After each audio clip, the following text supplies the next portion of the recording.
साथीहरू, भुन्टी र सुकुमायाको भेट भयो र भुन्टीले सुकुमायालाई सबै कुरा भनिन् भने भूपेन्द्रको परिवारले नराम्रो परिणाम भोग्नु पर्नेछ। सुकुमायाले यसअघि नै प्रहरीलाई बोलाएकी थिइन् र वडा कार्यालयमा भुन्टी र भूपेन्द्रको मेलमिलाप गराएकी थिइन्।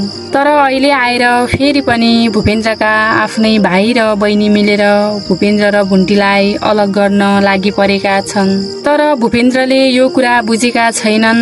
भुन्टीले भूपेन्द्रको परिवारबाट धेरै अपमान र घृणा सहनु परेको छ। भुन्टी सोझी र इमान्दार छिन्, त्यसैले पनि उनलाई जहिले पनि दुर्व्यवहार गरिरहेका हुन्छन्। सुकुमायाको आगमनले भुन्टीलाई दुर्व्यवहार गर्नेहरूको लागि परिस्थिति बदलिनेछ। यता भुन्टीकी आमा अस्पतालमा छिन् र भूपेन्द्रले भुन्टीलाई उनका आमा बुवालाई भेट्न दिएका छैनन्। यति धेरै कठिनाइहरूको बावजुद पनि भुन्टीले आफ्नी आमालाई खाना ल्याउन सफल भइन्। उता टोकलीको विवाह पनि टुट्ने अवस्थामा छ, किनभने उनकी श्रीमतीले उनको कुरा सुन्दिनन् र टोकलीले ससुरालीमा बस्न अस्वीकार गर्छ। भूपेन्द्रकी आमा बालकुमारीले भुन्टीलाई जेल पठाउने र भूपेन्द्रका लागि अर्को श्रीमती खोज्ने षड्यन्त्र गर्दैछिन्।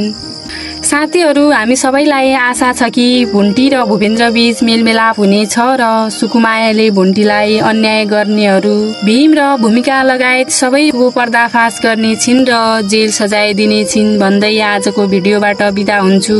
भिडियो मन परे लाइक र च्यानललाई सब्स्क्राइब गरी साथ दिनुहोला। धन्यवाद।